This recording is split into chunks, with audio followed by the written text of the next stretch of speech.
हे yo what's up people. अगर तुम्हें लगता है कि ये शो हीरोज और विलन्स के बारे में है तो तुम गलत हो, क्योंकि इस शो का मकसद सिर्फ सच्चाई और उसकी कीमत दिखाना है। हमें लगता है कि ये मजाक है।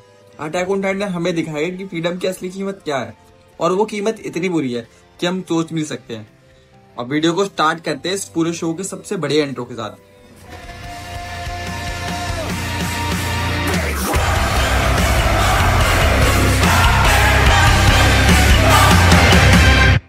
तो हमारी कहानी शुरू होती है एक ऐसे शो से जिसने पूरी दुनिया में नाम कमाया है। अटैक ऑन टाइटन एक एक्शन डार्क फैंटेसी शो है।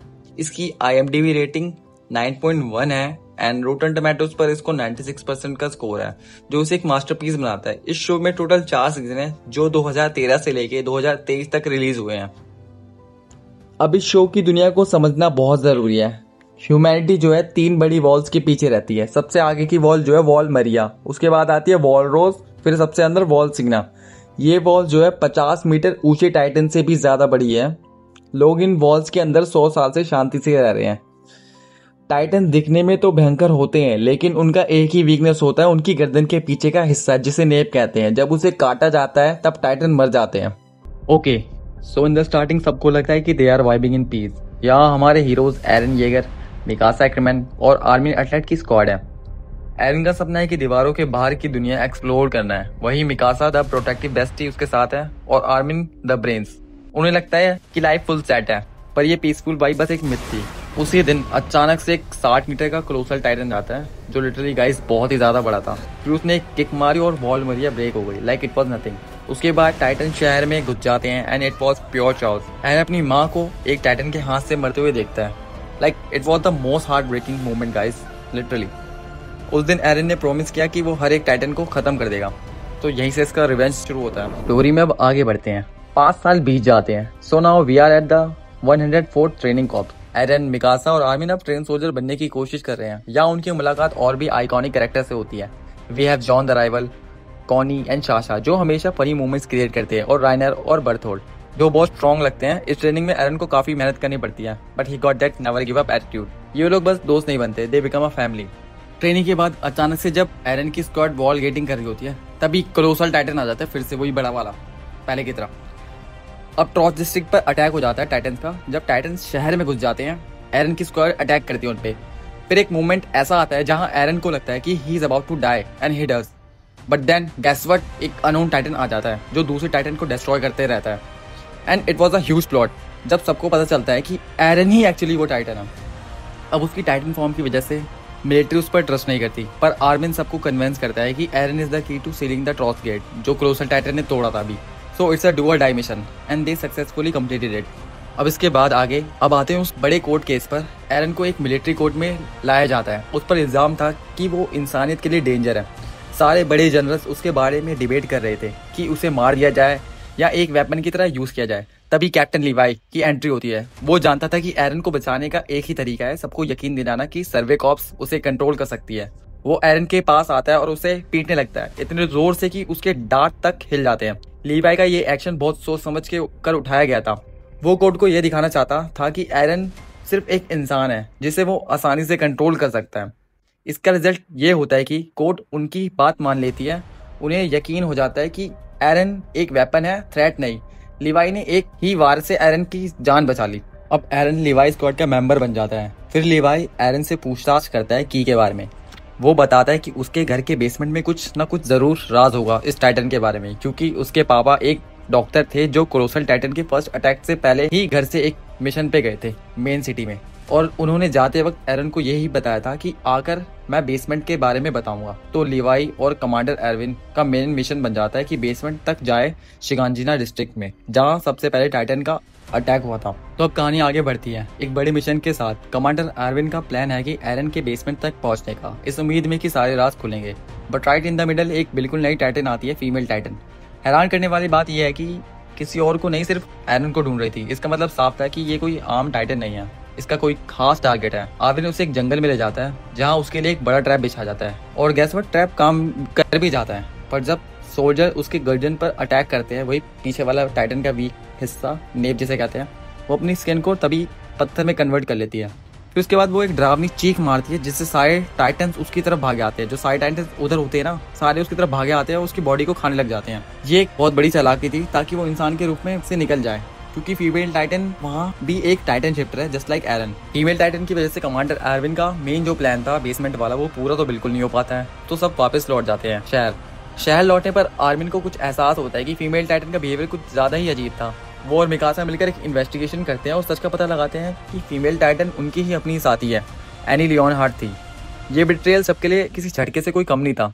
एनी अपनी टाइटन फॉर्म में आ जाती है और एरन भी उससे लड़ने के लिए तैयार हो जाता है अपने टाइटन फॉर्म में। उनकी जंग इतनी भयानक थी कि पूरा शहर हिल जाता है। आखिर में मिकासा उसे पकड़ लेती है, लेकिन एनी खुद को एक क्रिस्टल में कन्वर्ट कर लेती है। जैसे वो अपने क्रिस्टल बना रही थी तो पूरे अपने आप को क्रिस्टल में कन्वर्ट कर लेती है, सारे राज छिपाने के लिए बेसिकली। और इस लड़ाई के दौरान वॉल का थोड़ा सा सीमेंट का कुछ हिस्सा उखड़ जाता है और वॉल्स के अंदर एक टाइटन होता है। तो इससे हमें ये पता चलता है कि सारी वॉल्स टाइटन से ही बनी हुई है। तो यहाँ से अब सीजन 2 की शुरुआत होती है। एक बड़े शौक के साथ होती है। सबको हैरानी होती है जब वॉलरोस के अंदर टाइटन का चेहरा दिखता है। इससे साबित होता है कि वॉल सिर्फ प्रोटेक्शन नहीं है, उनके अंदर भी काफी राज छुपे हैं। इससे साबित होता है कि टाइटन का राज अभी भी अनरिजॉल्व्ड है। इस कंफ्यूजन के दौरान एक नया टाइटन आता है, बीच टाइटन। ये आम टाइटन जैसा नहीं है, ये एक अनगॉड से बोलता है। उसके पास गजब की इंटेलिजेंस है। ये बीच टाइटन एक विलेज में लोगों को डराता है और उनकी एक साथी को मार देता है। उसके जाने के बाद लोग कंफ्यूज रहते हैं कि ये कौन है और ये क्या चाहता है। इसके बाद स्टोरी उटगार्ड कैसल पर फोकस करती है। यहाँ एक छोटा ग्रुप टाइटन से घिर जाता है जिनके पास रात में लाइट नहीं है। ये एक सर्वाइवल टेस्ट है इनके लिए। इस खतरनाक सिचुएशन में साशा की ब्रेवरी दिखती है जब वो अकेले टाइटन से लड़ती है। जब सबको लगता है कि उनका एंड आ चुका है, तभी ymir जो हमारे स्क्वाड की सदस्य है अपनी टाइटन फॉर्म में आ जाती है। तब पता चलता है कि वो भी एरन जैसी टाइटन शिफ्टर है। ये रिवील भी सबको शॉक कर देता है।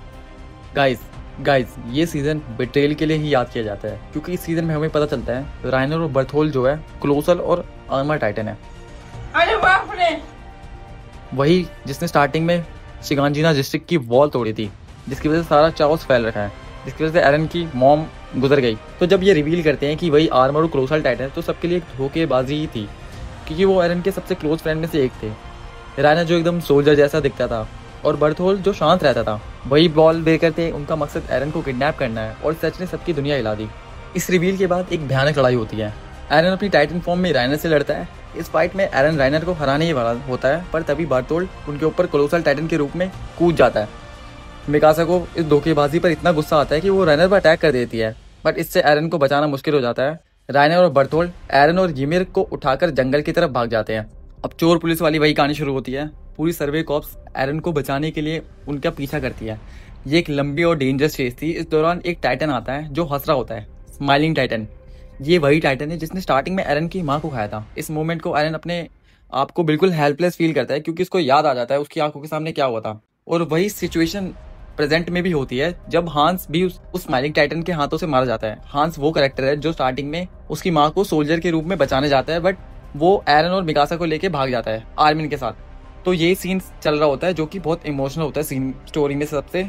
और एरन टाइटन में कन्वर्ट करके उसको स्माइलिंग टाइटन को मारना चाहता है, बट वो कन्वर्ट नहीं हो पा रहा होता है समाओ, क्योंकि वो फील नहीं कर पा रहा होता है। वो हेल्पलेस हो जाता है, अंदर से उसे मोटिवेशन नहीं आ रही होती है। बट जब सबको लग रहा होता है कि सब खत्म हो चुका है क्योंकि एरन कन्वर्ट नहीं हो पाता है, तभी एरन की लाइफ का सबसे बड़ा प्लॉट ट्विस्ट आता है। एक आखिरी कोशिश में जब एरन उस स्माइलिंग टाइटन को पंच मारता है, मतलब छूता है, तो उसके अंदर एक नई पावर जगती है, द कोऑर्डिनेट। इस पावर से वो सारे नियर बाय टाइटन्स को कंट्रोल कर सकता है। इस पावर की मदद से वो टाइटन राइनर और बर्थोल्ड पर अटैक करने को कह देता है, पर उससे पहले स्माइलिंग टाइटन के ऊपर वो अटैक करता है, क्योंकि उसके अंदर से दिल से चाह रहा होता है कि वो स्माइलिंग टाइटन को मारे जिसने उसकी माँ को खाया था। तो वो उस पर अटैक करता है। देन उसके बाद राइनर और बर्थोल्ड पर अटैक कर देता है। नाइस। इसी पावर की मदद से मिकासा और बाकी सब एरन को बचाने में कामयाब हो जाते हैं। अब एरन के पास एक नई शक्ति है और एक नया मिशन है। अब यहाँ से सीजन 3 की शुरुआत होती है एक बड़े ट्विस्ट के साथ, क्योंकि इस सीजन में हमें पॉलिटिकल साइड दिखाया जाता है, क्योंकि दुश्मन सिर्फ टाइटन नहीं अब इंसान भी है। एरन, हिस्टोरिया और उनके साथी मिलिट्री पुलिस से भाग रहे होते हैं। मिलिट्री पुलिस का लीडर कैनी एक्रीमैन है, जो लीवाई का पुराना साथी और एक प्रोफेशनल असैसिन है। इस पॉलिटिकल गेम में एरन को किडनैप कर लिया जाता है, क्योंकि उसके पास फाउंडिंग टाइटन की पावर है। ये वही पावर है जिससे सारे टाइटन को कंट्रोल कर सकता है, जैसे उसने सीजन 2 के एंड में करा था। तो उसको एक खास सेरेमनी के लिए किडनैप कर लेते हैं, एक सेल में बंद कर देते हैं, जहाँ पे वो अपने आप को हारा हुआ महसूस करता है, क्योंकि उसे लगता है कि उसके दोस्तों की जान उसकी वजह से खतरे में है। इस बीच टीम को गवर्नमेंट के काले राजों के पता चलता है। उन्हें यह भी पता चलता है कि हिस्टोरिया रीस ही असली क्वीन है और उसके पास रॉयल ब्लड लाइन है। उनका नया मकसद है कि हिस्टोरिया को बचाना और उसे उसकी असली जगह दिलाना। इसी मिशन के दौरान वो कई बड़े सीक्रेट्स अनकवर करती है जिससे उनकी पूरी दुनिया बदल जाती है। अब इस सीजन का सबसे बड़ा इमोशनल पार्ट आने वाला होता है जब टीम उस जगह पहुंचती है जहां एरन को बंदी बनाया गया है। वहां हिस्टोरिया को उसका बाप रोड रीस जबरदस्ती एरन को खाने के लिए कहता है। अब मैं आप सबको थोड़ा ब्रीफ देना चाहूंगा एक इंपॉर्टेंट चीज के बारे में। 2 टाइप के टाइटन्स होते हैं, एक टाइटन शिफ्टर और एक नॉर्मल टाइटन होते हैं। टाइटन शिफ्टर जो टाइटन में कन्वर्ट हो सकते हैं ह्यूमन से टाइटन और वापस ह्यूमन में, और सेकंड टाइप के टाइटन वो है जो घूम रहे होते हैं, जो इंसान खा रहे होते हैं, बट वो एक्चुअली में ह्यूमन ही होते हैं पहले, फिर टाइटन में कन्वर्ट हो चुके थे, और जो परमानेंट होते हैं जिनके पास ब्रेन वेन कुछ नहीं होता और वो टाइटन शिफ्टर भी नहीं होते हैं। तो वही सेकंड टाइप का टाइटन एक इंजेक्शन से कन्वर्ट हो सकता है टाइटन में, नॉर्मल टाइटन में जो ब्रेनलेस होता है। तो वो टाइटन सेकंड टाइप का इस किसी टाइटन शिफ्टर को खाता है इंसान फॉर्म में। अगर उसको खा लेगा टाइटन शिफ्टर को तो उसके पास पावर आ जाएगी टाइटन शिफ्टर की, नॉर्मल टाइटन के पास, तो वो भी टाइटन शिफ्ट कर सकता है। और एक टाइटन शिफ्टर की लाइफ स्पैन 13 ईयर्स का होता है। तो हिस्टोरिया रीस को ये इस शो में एरन को खाने को दिखाया जाता है उसके पापा के थ्रू, कि वो एरन को खाए हिस्टोरिया और उसकी फाउंडिंग टाइटन और अटैक टाइटन की पावर हिस्टोरिया रीस में आ जाए।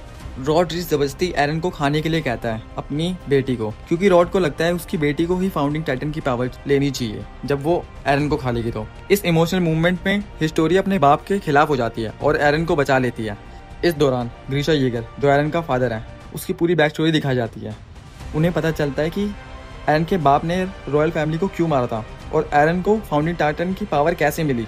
ये रिविलेशन पूरी स्टोरी लाइन की उलट देता है और हर कैरेक्टर की लाइफ को बदल देता है। अब आखिर में एरन और उसकी टीम वॉल मरिया को रिक्लेम करने के मिशन पर निकल पड़ते हैं।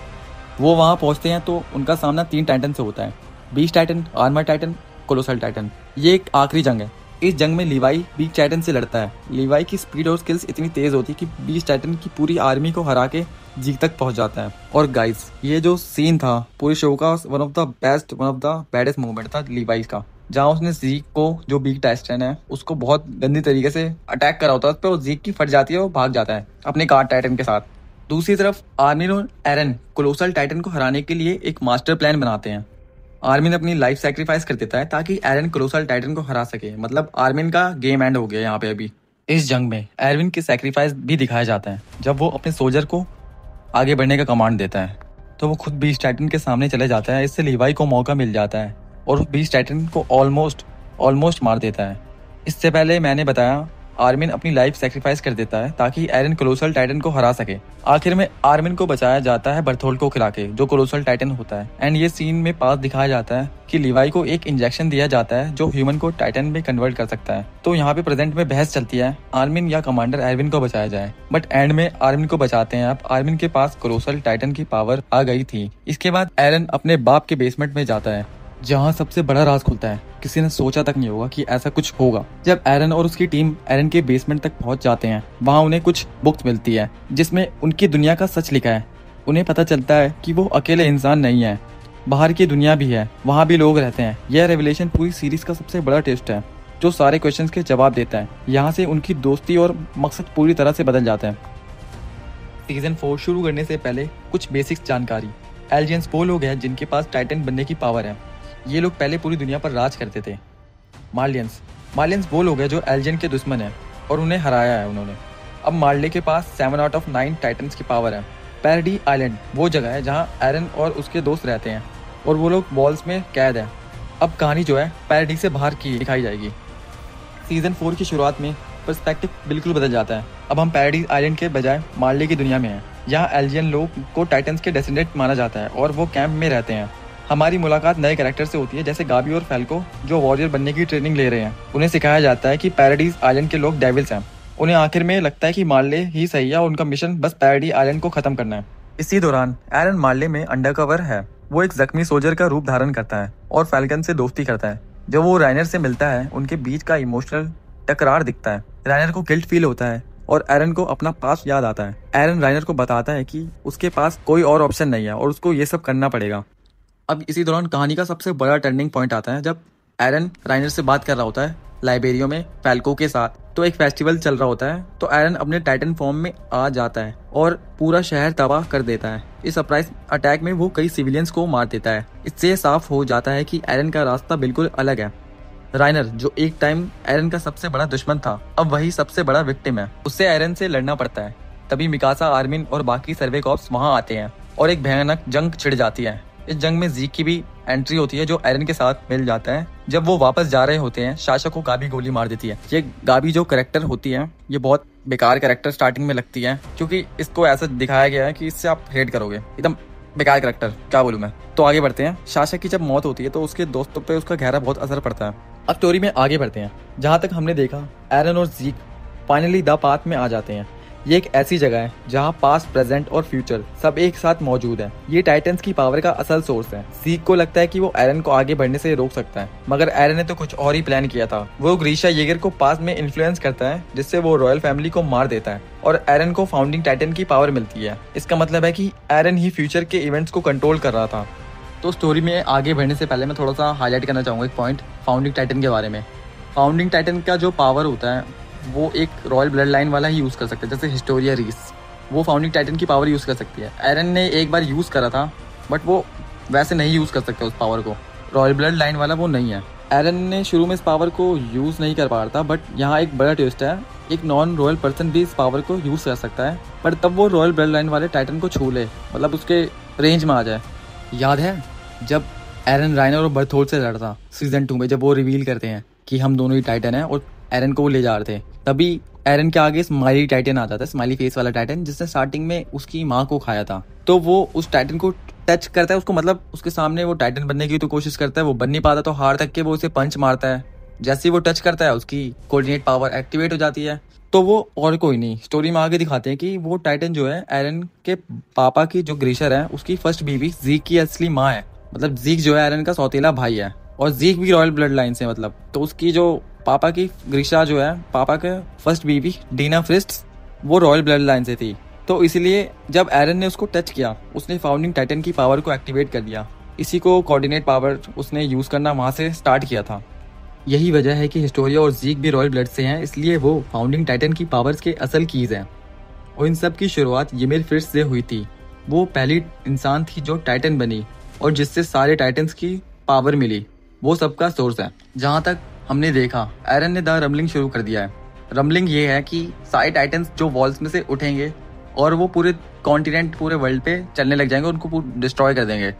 तो एरन का मकसद ये था कि पूरी दुनिया को ख़त्म करना है और तबाह करना है। ये देखकर उसके पुराने दुश्मन और दोस्त एक साथ मिल जाते हैं, आर्मिन, मिकासा, लीवाई, जॉन, कॉनी और राइनर जैसे कैरेक्टर्स। अब एरन को रोकने का आखिरी प्लान बनाते हैं। उन्हें एक फ्लाइंग बोट मिल जाती है जिससे वो एरन तक पहुंच सकते हैं।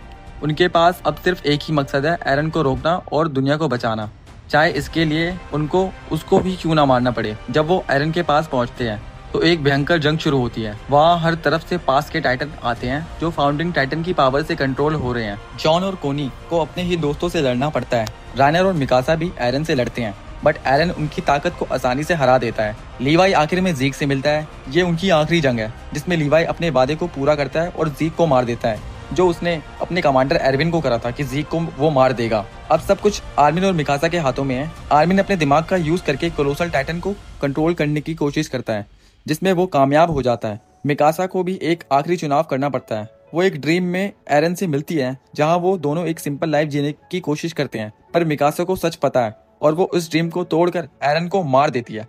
लिटरली वो उसका सर काट देती है और अपने हाथ में पकड़ लेती है। ये बहुत ही ज्यादा सैड सीन था। जब एरन मर जाता है, टाइटन कर्स हमेशा के लिए खत्म हो जाता है। जो भी लोग टाइटन बन चुके थे वो वापस इंसान बन जाते हैं। मिकासा को आखिरी चुनाव करना पड़ता है। ये जंग फ्रीडम के लिए थी और आखिर में हर कैरेक्टर को उनकी चॉइस का रिजल्ट मिलता है।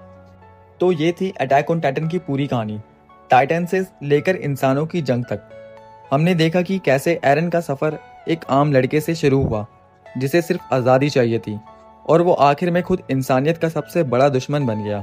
इस सीरीज ने हमें सिखाया कि आज़ादी कितनी मुश्किल से मिलती है और जंग कितनी भयानक हो सकती है। इसने हमें दोस्ती, सैक्रिफाइस और इंसान की फितरत को गहराई से समझाया। इस कहानी का अंत सैड जरूर है, लेकिन ये हमें एक मैसेज दे जाता है, आगे बढ़ते रहो और कभी हार मत मानो। So guys, that is the beautiful story of AOT under 20 minutes. I know guys, तुम सब लोग बोलोगे कमेंट्स में कि भाई बहुत कुछ मिस हो गया, बट टू बी ऑनेस्ट इसकी स्टोरी डिटेल में कवर करने के लिए 1 से 2 घंटे की वीडियो आराम से लगेगी, और उसमें एडिटिंग का तो पूछो मत। तो आप एरन मिकासा के नाम पे सबसे पहले इस वीडियो को लाइक और सब्सक्राइब जरूर करो, ताकि फ्यूचर में आप और ऐसी बढ़िया बढ़िया वीडियो देख सको। एंड कमेंट्स में मेरे को जरूर बताना आपका फेवरेट सीन कौन सा है, फेवरेट मोमेंट कौन सा है इस शो का। और तो अब मिलते हैं नेक्स्ट वीडियो में। Bye bye and peace out.